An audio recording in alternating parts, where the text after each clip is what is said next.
இருக்கு பாருங்க, அதை குறிக்கக்கூடிய அந்த வார்த்தை. அல்ல என்ன சொல்றான், ஜீனா பிகும் லஃபீஃபா அப்படின்னு சொல்லி சொல்றான். இந்த லஃபீஃப் அப்படின்னு சொல்லி சொல்றான், உங்களை வாரி சுருட்டி கொண்டு வரும் வகையில் ஒன்று திரட்டுவோம் அப்படிங்கிறான். அப்போ வாரி சுருட்டி அந்த அரபியுடைய அந்த லுக்கத் இருக்குல்ல, அரபியுடைய அந்த டிக்ஷனரி படி லஃபீஃப்ங்கிற அந்த வார்த்தைக்கு என்ன போட்டிருக்காங்க அப்படின்னா, பலதரப்பட்ட மக்கள், அதாவது பல மொழி பேசுற, பல இனம் பேச, பல இனங்கள் சார்ந்த மக்கள் ஒரு இடத்துல ஒரு சந்தையில கூடுனாங்கல்ல, அந்த கூடுற அந்த சபைக்கு பேர் தான் என்னது, லஃபீஃப். லஃபீஃப்னா அந்த மீனிங்கிறான். இப்ப இது பாருங்க, இது மாதிரி ஒரு வாட்டி நடக்கணுமா இல்லையா? ஜீனா பிகும் லஃபீஃபா, லஃபீஃப் மாதிரி யூதர்கள் வரணும். இது ரெண்டு வாட்டியும் வரல. ஃபர்ஸ்ட் வாட்டி அவங்க எப்படி வந்தாங்க, சிதறடிக்கப்பட்டு நெபுகத்நேசர் புடிச்சிட்டு போயிட்டான். ஒரே இடத்துல தான் இருந்தாங்க, புரியுதா? ஒரே இடத்துல இருந்தாங்க, ஒரே மொழி பேசுறவங்களா இருந்தாங்க, ஒரே கலாச்சாரம் கொண்டவர்களா இருந்தாங்க. இவங்களுடைய ஷேப்பு மாறவே இல்லை.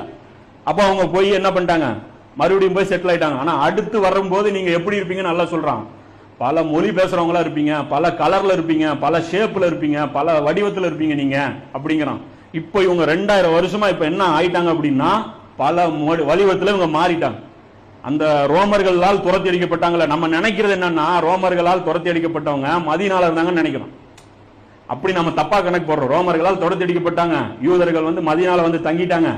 சோ மதீனால இருக்கிறவங்க தான் யூதர்கள், வேற எங்கேயும் யூதர்கள் இல்லைன்னு நினைக்கிறோம். ஆனா இன்னைக்கு யூதர்கள் எந்தெந்த இடத்துல அந்த நேரத்தில் போயிருக்காங்க தெரியுமா? இஸ்ரேல், இப்ப இருக்கிற இஸ்ரேல்ல பெரும்பகுதி இருக்கிறாங்க. ரெண்டாவது பெருசா எங்க இருக்கிறாங்க, America, France, Canada, Britain, Argentina, Russia, Germany, Australia, South Africa, India, Spain, Iran, Ireland, Japan, Tunisia, Thailand, Egypt, இது மாதிரி 113 நாடுகள்ல யூதர்களுடைய குடியிருப்பு இருக்கு. யூதர்கள் இன்னைக்கு எத்தனை நாட்டில் இருக்காங்க, 113 நாட்டில் 2,34,72,400 பேர் இருக்கான்.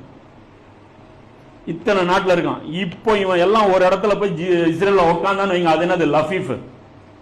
ஆப்பிரிக்கன்ஸா இருக்கிறானுங்க இவனு. நீக்ரோவாவும் கலப்பு திருமணம் எல்லாம் பண்ணி நீக்ரோவாவும் இருக்கிறானு. நைஜீரியால இருந்து ஒரு குரூப் போச்சு, கப்பல்ல போய் பிளைட்ல போய் இறங்குறான். அவனை வந்து இஸ்ரேல் பிளாக் எடுத்துட்டு போய் இறங்குறான். இஸ்ரேல் இருக்கிற அந்த யூதர்கள் இருக்காங்கல்ல, அவங்க எல்லாம் கூப்பிடுறாங்க, வாங்கடா வெல்கம் வெல்கம் சொல்லி, அதான் குடியேற்ற போறாங்க. இவங்களுடைய எல்லாமே என்ன பண்ணிட்டு இருக்காங்க, கொண்டு போய் இப்ப ஒவ்வொருத்தரா போய் ஷிஃப்ட் ஆயிட்டு இருக்கான். இந்த ஷிஃப்டிங் கம்ப்ளீட் ஆயிருச்சுன்னா தஜ்ஜாலும் வந்துருவான், ஈசா நபியும் வந்துருவாங்க. அப்ப இந்த முன்னறிவிப்பு தான் நபி ஸல்லல்லாஹு அலைஹி வஸல்லம் சொல்றாங்க, பைத்துல் முகத்தஸின் குடியேற்றம். உம்ரானு பைத்துல் முகத்தஸ், பைத்துல் முகத்தஸின் குடியேற்றம் மதீனாவுக்கான தீங்கிற்கான நேரமாகும் அப்படின்னு சொல்லி நபி ஸல்லல்லாஹு அலைஹி வஸல்லம் சொல்றாங்க இல்லையா? அந்த இதுவும் மேட்ச் பண்ணீங்க அப்படின்னா அதோட இது என்னங்கிறது புரியும்.